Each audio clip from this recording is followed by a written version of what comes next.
Moreover, as one witness put it during our impeachment inquiry, the United States aids Ukraine and her people so that we can fight Russia over there and we don't have to fight Russia here.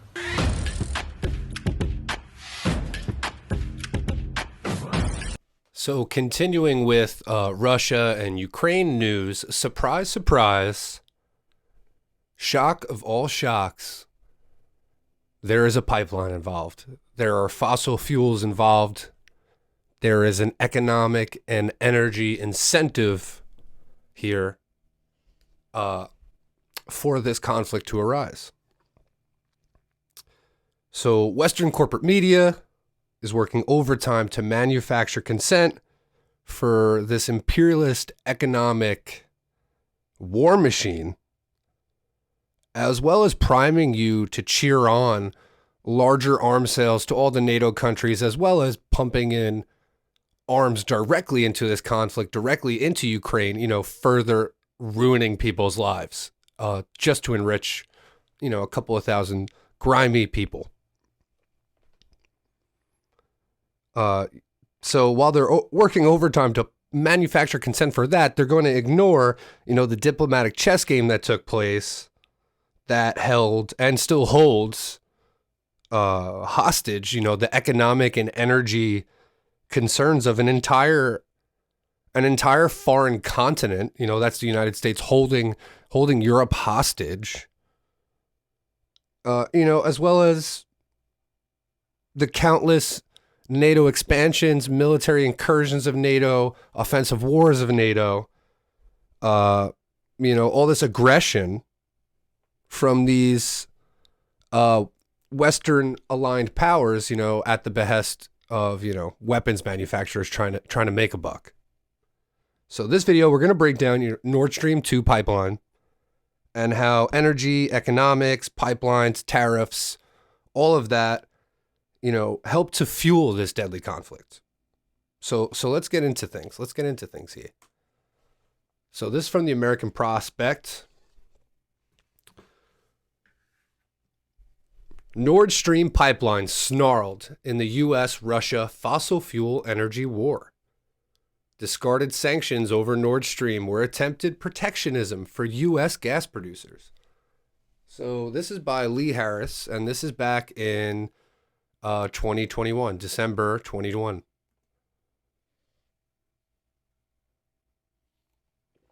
Excuse me. The pipeline was built to send gas directly from Russia to Germany, bypassing Ukraine and removing a source of income, as well as a strategic choke point for the former Soviet state. In May, President Biden lifted sanctions that Congress and former President Donald Trump placed 2 years ago on the firms building the pipeline, which was 95% complete when he took office.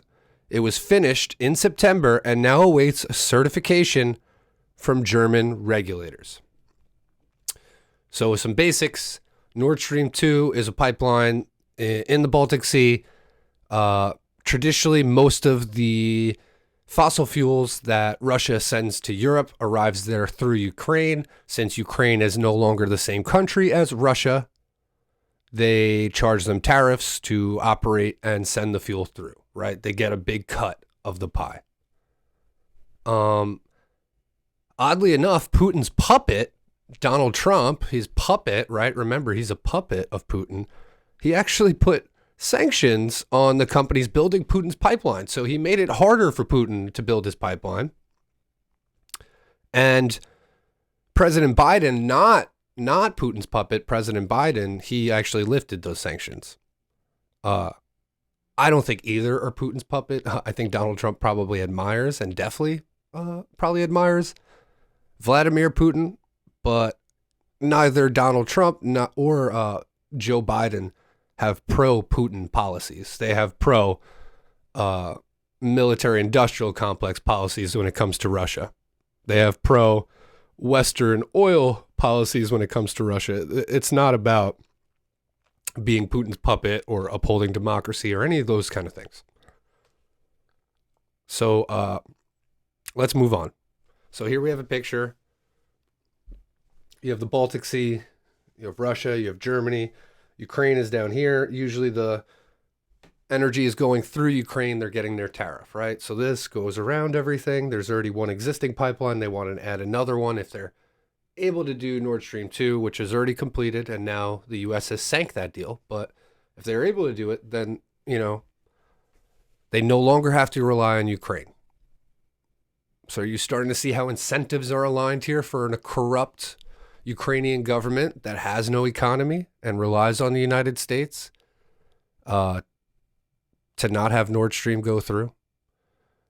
Can you see how the United States would not want Nord Stream to go through? Let's keep digging. Senator Ted Cruz has warned that Russian President Vladimir Putin has built the pipeline, quote, so then the Russian tanks can ride into Ukraine, end quote. But the senator from the Permian Basin, who has emerged as the pipeline's toughest critic, has another reason to oppose the infrastructure for Russian gas, preserving the European export market for U.S. liquefied natural gas, LNG. Fracked gas, baby. Fracked gas rearing its ugly head once again. Beyond Texas, senators from other oil-producing states such as North Dakota have slammed the pipeline, also citing national security.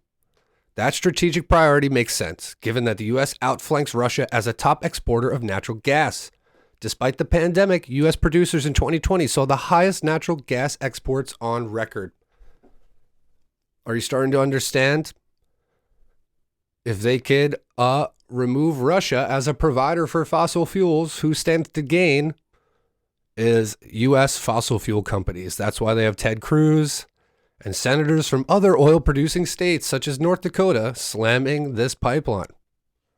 They want to sell the frack gas that they're ruining Pennsylvania for to heat European homes. Freedom gas, as former Energy Secretary Rick Perry dubbed the fuel, has been explicitly pitched to European producers in recent years as an alternative to Russian energy.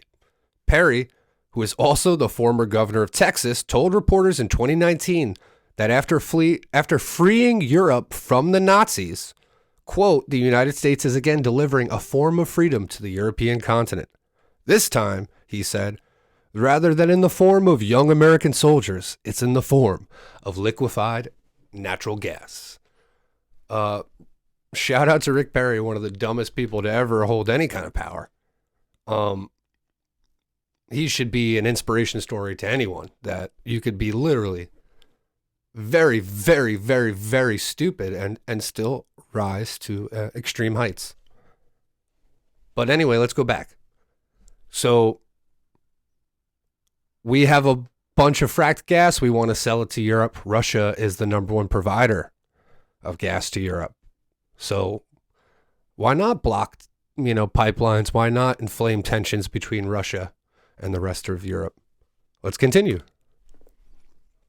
Now, even as it looks to decarbonize its power sector long term, Germany plans to ramp up its reliance on gas over the next decade.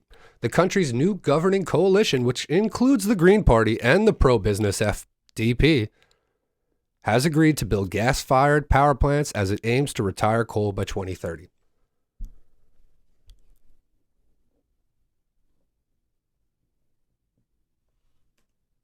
Looking ahead, U.S. LNG producers are closely tracking the German approval process for Nord Stream. In the short term, the speed at which German regulators allow gas to start running through the Nord Stream pipeline could impact prices somewhat. So there we get to the crux of things. They're admitting it there. We want to sell our liquid natural gas to Europe.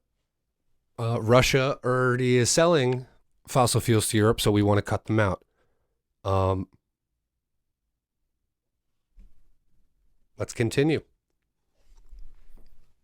This is from Eurostat. Russia is the main EU supplier of crude oil, natural gas, and solid fossil fuels. So let's see. This is 2019 stats. Crude oil, 27% from Russia. Natural gas, 41% from Russia. And then solid fossil fuels, mainly coal, 47% from Russia. So Russia is by far the biggest supplier of energy to Europe. This is bad for the United States for a number of reasons. Number one, economically, right? It's competition. That's always bad, right? You want to knock out all the competition and be a monopoly. That's what capitalism is all about, really. Number two, it further integrates Europe and improves European relations between Russia and the rest of the European Western aligned powers. That's bad for the United States because it makes it harder to justify the existence of NATO, and all these NATO countries have to spend a certain amount of money on their defense, so they have to buy all these armaments from, the weapons manufacturers. And it's also bad because if they do eventually want to go to war or further sanction or whatever negative things they want to do to Europe to increase their own power and their own fortunes, whatever they want to do to Russia, it'll be easier done and easier to convince the rest of Europe to come along because Russia is not as integrated and it is already isolated. But let's go back. Russia, by far, the biggest supplier of fossil fuels to Europe. How will Russia-Ukraine conflict impact U.S. LNG and natural gas market? Europe's energy crisis has long been a boon for American liquefied natural gas exports, and Russia's incursion into the Ukraine puts them in an even better position. But the attack underway is expected to not push U.S. gas natural prices. It's not expected to push U.S. natural gas prices significantly higher. So here they are admitting it. This is from the national gas people themselves. They're saying Europe's energy crisis is their boon. It's their piggy bank. And this is a chart, and it's going to show basically 2017 on America's really involving themselves in the European energy market, and Russia's doing the exact same thing at the exact same time. And they own fairly similar market shares, but it's starting to flip. The Americans are starting to outpace the Russians.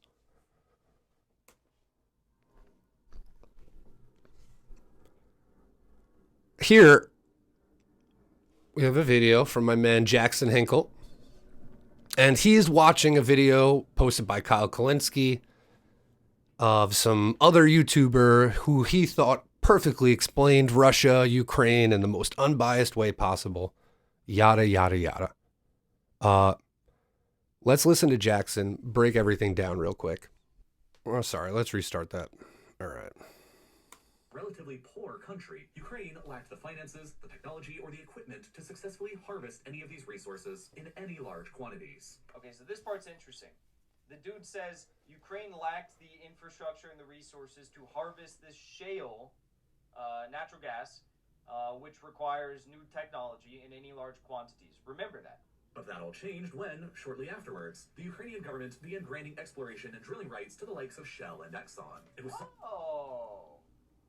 So you're telling me that in 2012 they didn't have the capacity to do this, and then after the 2014 coup that the U.S. led in Ukraine, replacing the democratically led government with the hand-picking coup regime leaders of U.S. diplomats, U.S. Ukrainian diplomats, Victoria Nuland and Jeffrey Piot, that now all of a sudden ExxonMobil and Shell are going to allow for the tapping of these shale reserves in Ukraine. Wow, incredible. suddenly possible. So in the video, let me give a little extra context here before we continue. In this YouTuber's video, they were explaining how Ukraine had this vast resource of fossil fuels, but they didn't have the technology to open it up. He explained that, but at the same time, he was explaining that Putin's rationale for invasion is probably because Ukraine is could possibly be the 14th largest liquid natural gas, whatever it is in the world, right? The 14th largest provider of placeholder X fossil fuel here, right? What the YouTuber failed to realize, and Jackson is so brilliantly pointing out, is that's exactly what the U.S. did to Ukraine in more clandestine means. They initiated the Maidan coup in 2014, empowered a corrupt government, and armed and trained and helped empower literal fascists and Nazis to overthrow a democratically elected government. And post that coup, Western fossil fuel companies got in there and started extracting with the technology they possess. But let's go back. Let's listen to Jackson. Well, within a few years, these Western companies would enable Ukraine to transform into Europe's second petrostate, which... Oh, so Kyle, it almost sounds like what the U.S. is doing in Ukraine and Russia is more comparable to Bush's invasion of Iraq than what Russia is doing. It almost seems like the U.S. toppled a democratically elected government through covert regime change operations, which have now been verified, and they actually got their Western companies, these U.S. companies, Shell and ExxonMobil, into Ukraine to tap into these shale reserves that, up until that point, the Ukrainian government couldn't access. would have not only been a direct and serious competitor to Russia's own gas supply to the European Union, and thus at the same time a major threat to the Russian government's budget and GDP, but would have also provided the easy path of eventual Ukrainian admission into the European Union and NATO as well. And this... So, there we have it, people. We already talked a little bit about NATO expansion here in another video. Now we're talking a little bit in depth about the fossil fuels and the economics in Nordstream 2. Right before Putin's invasion took place, the U.S. strong-armed Germany into sinking Nordstream 2. Okay?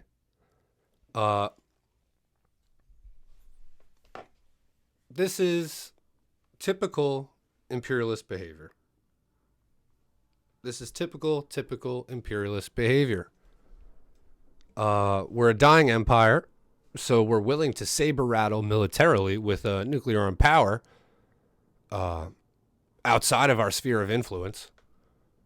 But we're also, a greedy empire in the sense that they're willing to turn Ukraine into a vassal state and drain it of all of its wealth and use its people as cannon fodder to, in the long run, weaken the position of the Russian state. But let's remember, Nord Stream 2 would bypass Ukraine and it would save Russia billions of dollars, but that would be at the behest of the Ukrainian economy. At the cost of the Ukrainian economy. Okay?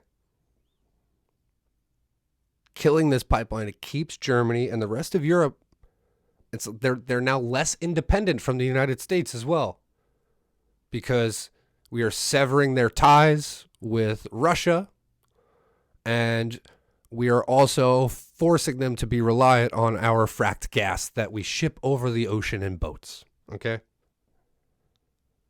But also remember that Germany and Russia are also historic adversaries. So, beyond the U.S.'s selfish interests, it's also just like a travesty. I'm not a pro fossil fuels person. I don't think we should be doing pipelines and all this. But if there's a pipeline that is a good one, this is one of the best candidates because it's, it's basically a kind of peace deal brokered between two historic adversaries, the German and the Russian people. So we're keeping Russia completely isolated from the rest of Europe. They're less integrated. That makes it easier to drive divisions between them in Europe economically or militarily. And most importantly and most obviously, it's keeping America in the driving seat imperialism wise. It's keeping us economically and militarily in charge of Europe, keeping European states dependent on our fossil fuels and driving a wedge and inflaming tensions with Russia. So European states are now going to have to increase their defense budgets. NATO is going to increase its budgets, and the military industrial complex is going to reap all the benefits. Scary times, people. Scary, scary times. Hopefully we get through this okay. Hopefully minimum amount of people get hurt. But, as we speak, Russia seems to be increasing the intensity of the war even further. And Ukraine and the West seem to be sabotaging any kind of possible peace talks over and over and over again. The very simple solution here would be to not tear Ukraine in half, to ensure that it is a neutral state, because there's obviously a huge element of people there who are ethnically Russian and pro-Russian and reject NATO and the EU. And there's obviously a huge contingent of people there who want European relations, want the EU, and do want NATO membership. So the smartest thing to do would be to not tear them in half, would be to make them neutral. That would be the U.S. agreeing to that, Ukraine agreeing to that, basically agreeing to the Minsk Accords and following through like we've neglected to do for the past, 6 to 8 years. Either way, the media is going to make it seem like this is, Putin being a madman and everything's in his hands because he's in the driver's seat because he's a madman. But in reality, the keys are still in the ignition in the United States. Joe Biden technically still has the power to change things. But he's not going to. We know that. We know that because it's not in his interest, because it's not in his donors' interest.